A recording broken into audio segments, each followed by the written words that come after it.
really threatened by Marcus Smart during this exchange last night. What do you guys think? Look at that face. Come on, little fella, be for real. Right? You know you don't want none of this. He gave him the stank face, basically, there. You know, LeBron's come a long way from when Deshaun Stevenson and Lance Stevenson tried to get in his head. Right? No, it's just like, I just like, LeBron could basically, with a look, you don't want none of this. Crush you. All right, welcome to The Jump. I'm Rachel Nichols. We are wrapping up 2016 here. Three-time NBA champ Byron Scott, that never gets old to say. Our insider, George Sedano. And guys, look, let's be honest. It's Friday. Yep. It's December 30th. No one out there wants to do any substantive work. We see you. What they really want to do is sit around, look at some killer basketball highlights. So, hey, LeBron James very nicely has accommodated us by having a birthday today. That just gives us carte blanche. We have an excuse. We're just going to show you a bunch of awesome video. You know, this conversation actually started with LeBron, who does turn 32 today. He was asked to compare himself to Michael Jordan at the same age. And it really is an interesting inflection point to look at the numbers because Michael had won 3 titles by 32, and guess what? Same for LeBron. And because LeBron didn't have to go through that, whole pesky college thing first, he has already racked up more points, rebounds, and assists than MJ. Not to mention, he does have one additional one of those shiny MVP trophies. So if what LeBron told us this summer is true, and he really is chasing Michael Jordan's ghost, Michael Jordan, not dead, but that's what he said, to see who is the most dominant player of all time. It was news to Michael Jordan when he said that. That's all I'm saying. Not dead. He is at least on the way, right, to making a case for himself. Now, that being said, LeBron does feel that's where the similarities stop. He gave a quote yesterday on their actual playing styles. He was having none of the comparison. He was much more of a scorer, and at that point, did a lot of post work at that point in time. But our games were just different. His body is different. My body is different than his. All right, so who does LeBron compare to in the way he plays? I mean, he's obviously, right, guy's got a lot of magic in his game, the court vision, the passes, the way he controls the floor. Who's that guy in that shot? Look at that. We also have, producer Danny called this morning LeBron the rich man's Pippen, which is maybe the first time he's been called that. Wow. Certainly defensively, you can see Scotty's influence on LeBron. We could run a half dozen of these chase down blocks, right? Mm-hmm. Oh, yeah. It's good. And then Cavs coach Ty Lue, his comparison was he thought LeBron has the same explosiveness as Dominique Wilkins.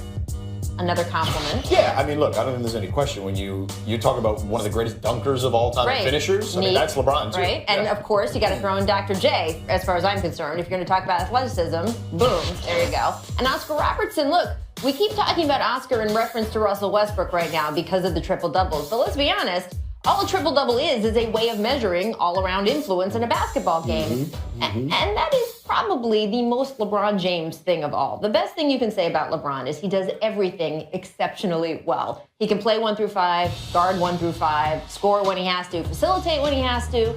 And look, his leadership skills have improved every year he has been in the league.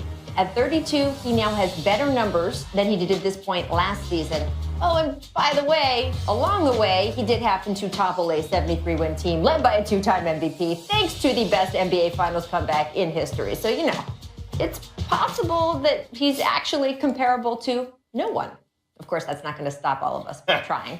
All right, so guys, who do you think influenced LeBron the most? I mean, we saw a highlight there, Byron, that you may have something to say about. You know who I'm going to say. Go ahead.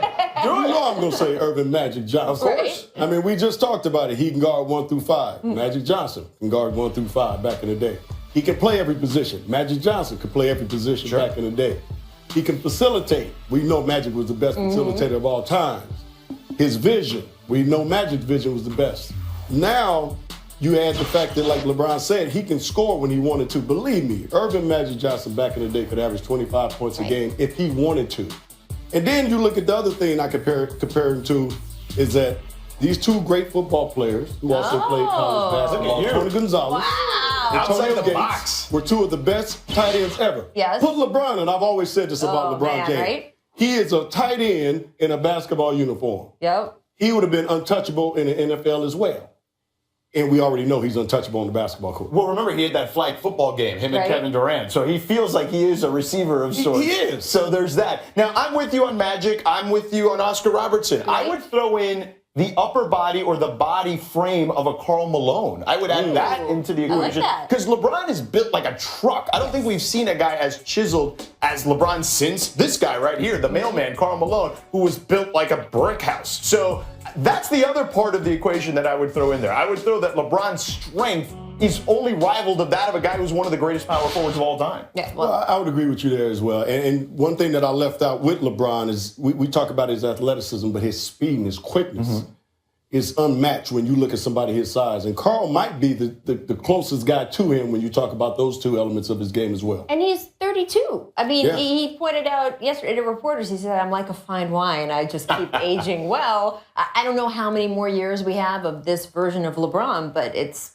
looking good this year. As I said, his numbers are better than last year. Looks real good right now. And let's keep enjoying it as long as we can, too. Absolutely. I love that you brought up those flag football games because I did notice those flag football games stopped when Durant became more of a threat to LeBron. It was like, oh, look, I want to help him out. We'll have some fun. Work out with him in the offseason. That's all done. Yeah, see you later. That's what true competitors do, though. I can't imagine why. I don't know why we've done there. You're getting a little too close. Exactly. All right, let's turn our attention to last night's game in Cleveland. The Cavs had an 18-point lead at the start of the fourth quarter, but they did have some trouble putting the Celtics away. Boston pulled to within one 3 times in the final 2 minutes. They did end up falling 124 to 118. So, George, you could kind of look at it either way. Did the Celtics losing that way to the Cavs tell you they're close, or they're not really remotely close? Yeah, I don't believe they're remotely close. I look at this team, and I think they're really good. I just don't think they're great. And to be a championship contender, which is what Danny Ainge and everybody in Boston wants, you have to be that. They're missing a couple of elements, Byron. I think that they're missing a real wing. Now, maybe Jaylen Brown turns into that guy. Or maybe that Nets pick that they have turns into that guy. They need that, but I also feel like they need a real post presence. They need a rim protector, a guy who can give them easy buckets. That's just not what Al Horford does. Right. So you look at a guy like DeMarcus Cousins, right? Could they trade for him using that Nets pick? Or maybe even a Hassan Whiteside, where maybe you don't have to give up the Nets pick, but someone like that and a wing, and then all of a sudden we can talk about them being a championship team. Could they trade for anyone is what Celtics fans want to know. They've been waiting on this big trade date he's going to pull off for a couple seasons. I think they could because they got so many draft picks that they can use in a trade that are very attractive to a lot of teams.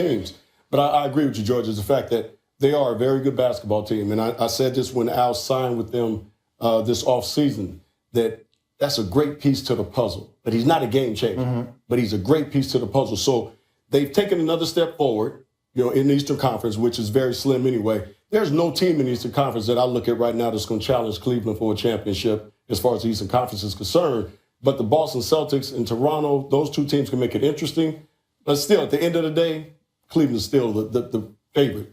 Rachel, they're like a baseball team that has a bunch of 2 and 3 starters. Right. They don't have the number one. Right. Yeah. Like Isaiah Thomas and Al Horford are good players, all-star type players, but they're not a definitive number one guy. Yeah, I mean, the Celtics are now 0-6 against the top 2 teams in either conference. Not there. Rough night for the Raptors the past couple nights, too. So the Cavs, again, distinguishing themselves as the class of the conference. Not that we didn't know that already. Let's talk about the Lakers.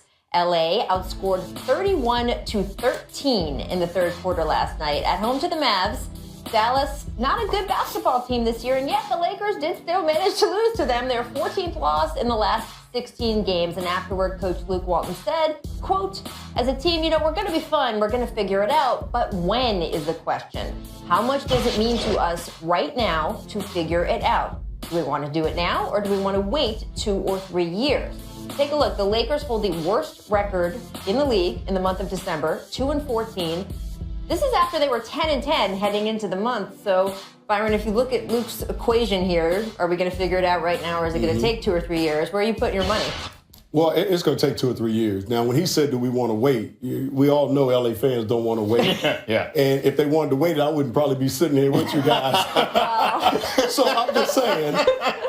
Hey, so listen, you're speaking honest. Listen, they don't want to wait. Yeah. I understand what he's saying, but you're going to have to. Unless they can make a trade or like you said, make that draft pick that can come in right away and be a game changer. They're going to have to wait for these young guys to continue to develop. And they will. They will develop. They'll get better and better.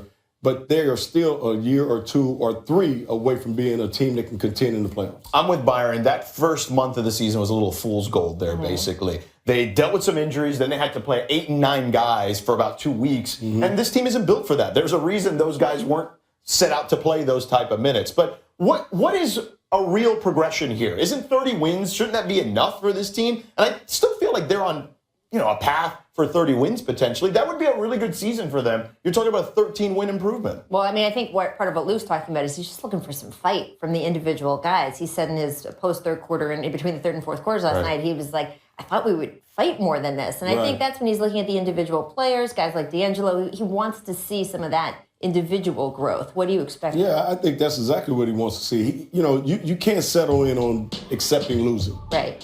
When you lose a game, and we can go back to the 80s and the 90s, like when we lost 2 in a row, it was like the world was coming to an end. Really? You got to have that type of intensity every single night. When you lose a game or you lose 2 in a row, 3 in a row, whatever the case may be, you got to come in like it's game 7, the next game. Leave it all out there on the table. And I don't think that's what he's getting right now for the young guys. They're kind of settling in. And I still think they're in that figure it out stage. It's still early in the marriage. They're still trying to figure it all out. But it is going to take some time, so people just have to be patient. Byron, the reality is this, and Rachel, is that they brought in some veteran guys like Lou Deng and Timothy Mozgov, but they're not the best players on the team. And to change that type of culture, the guys who are the best players on that team have to change that culture. You need a leader. Yeah. And patience, apparently. And patience. And patience. Lots of it. Yeah, no doubt. Changer shimmy. Walker, long three. Trickled off. Kemba, don't start dancing. No, baby. Yeah, I like Kemba Walker so much, but that was unfortunate. Tony Fiorentino did a nice job there. No dancing, baby. That was good. Don't shimmy. Nah, man, you don't shimmy unless you know it's in. You can see it through the... Wait till it goes in the hole, and then you start shimmying. You were talking in the break about Swaggy P. Yeah, look, that reminded me of that Nick Young shot back in 2014, right? So Swaggy takes the shot, he throws his hands up like, oh, but at least Byron, you said it. He turned around and checked to see if it went in. Right. He caught himself. He caught him quickly. Now, Kemba was like, oh, this is all good. I don't have to worry about any of this. Dedicated. I know myself. But I will give Kemba more credit because I love the swagger he puts into it. Kind of like Antoine Walker with a little shimmy. Right. To me, if you can shimmy like Antoine Walker can shimmy, you deserve some love. There's a little hip movement there, too. Yeah. Antoine was the king of the shimmy. It went in. Right, you can shimmy. Then you can shimmy. Yes. You can get it done. He was the king of the shimmy. He was, exactly. man. Antoine was the best at that stuff. Let's move on to another guy who gets it done, Russell Westbrook. He was ejected in the third quarter last night. Not as much getting it done. It was because he was arguing with the refs over whether the shot clock should have been reset or not. Afterward, he was not happy. Take a listen. It's just crazy, man, especially for me, because I feel like, I don't get the benefit of that most of the time, especially throughout the game with refs. And I get so many texts just for talking. I can't even say nothing when I'm getting hammered every time I go to the damn basket throughout the games and previous games, not tonight, but every night. And I just don't get refs the same way as other people, and I don't appreciate it. Now, Westbrook might actually have a point about how he's officiated. He leads the league in technical fouls, which frankly is a remarkable accomplishment in a world that Boogie Cousins also lives in. It is possible he is such an aggressive player. There's a bit too much of a hair trigger in calling these texts on him. And frankly, in general, I think the NBA needs to lighten up on the language texts. I get being respectful to the officials, but we're all grown adults here, right? Including the refs. Enough with these you hurt my feeling technicals. They can handle a stray curse word or two.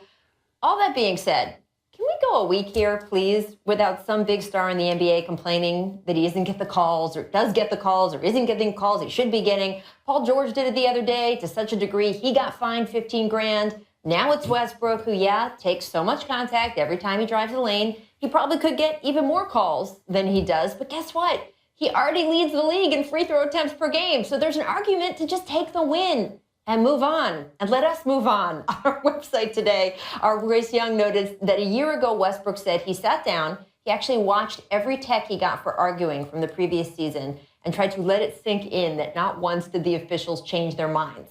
At the time, he said he had resolved he was going to stop complaining. You may want to check back in.